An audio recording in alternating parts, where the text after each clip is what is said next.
Salut! Dans cette vidéo, je vais vous montrer comment créer un serveur Minecraft gratuit. C'est vraiment rapide et facile. On va chercher Aternos sur Google. Vous trouverez ce lien dans la description de la vidéo. On monte ici et on clique sur Jouer en bas à droite. Je suis déjà connecté, mais ce ne sera pas votre cas. Vous verrez cette page-ci. Vous devez simplement vous inscrire ici. C'est super simple. Cliquez ici, choisissez un nom d'utilisateur, acceptez les conditions. Encore ici, puis cliquez sur Continuer. Choisissez un mot de passe et laissez un email si vous voulez. Ensuite, on clique sur S'inscrire. Une fois arrivé ici, on clique sur Créer un serveur. Et on voit qu'il y a beaucoup de publicité. C'est comme ça que ce site se finance. Cliquons ici et choisissons entre l'édition Java ou Bedrock. Selon ce que tu as, tu auras besoin de l'une ou l'autre. Pour vérifier rapidement, va dans le lanceur Minecraft. Chez moi, on voit par exemple que c'est l'édition Java. Ensuite, on clique sur Créer ici. Il y a quelques options que tu peux ajuster. D'abord, Vanilla. Tu peux le modifier. Tu peux aussi ajouter des mods à ces éléments.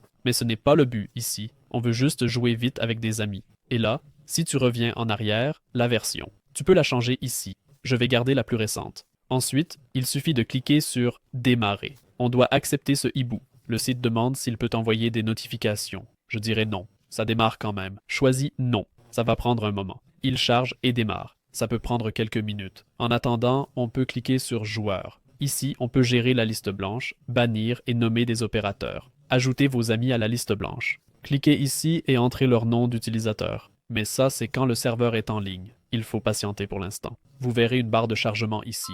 Voilà, nous sommes en ligne. On voit un compte à rebours ici. À 0, le serveur se fermera. Il disparaît quand quelqu'un se connecte et redémarre si tout le monde part. Alors, faisons vite. On va sur Joueurs, liste blanche. Ajoutez les joueurs souhaités. Il y a aussi l'onglet Options. Vous pouvez augmenter la limite de joueurs. La limite par défaut est de 20. Ici, je recommande d'activer la liste blanche. Seuls les joueurs autorisés pourront alors entrer. Vous pouvez activer, désactiver le PVP, les animaux, etc.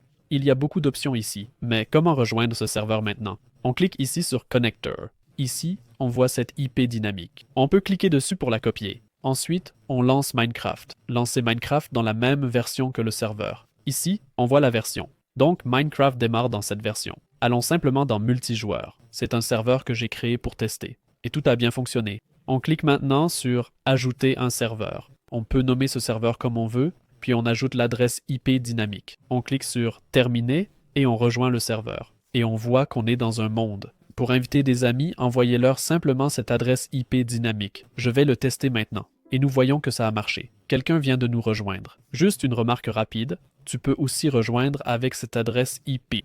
Je la copie dans un nouvel onglet. J'ajoute 2 points et copie le port. Cette adresse IP ne changera plus. Tes amis peuvent aussi l'utiliser pour rejoindre. Parfois, il faut utiliser l'adresse dynamique. Elle sera affichée. Si l'une ne marche pas, essaie l'autre. C'est comme ça qu'on rejoint le serveur. S'il est hors ligne ou en cas de problème, va sur le site et connecte-toi. Tu verras probablement que le serveur est hors ligne. Redémarre-le alors. La progression du jeu sera sauvegardée. Si la vidéo t'a aidé, un like serait apprécié. À bientôt.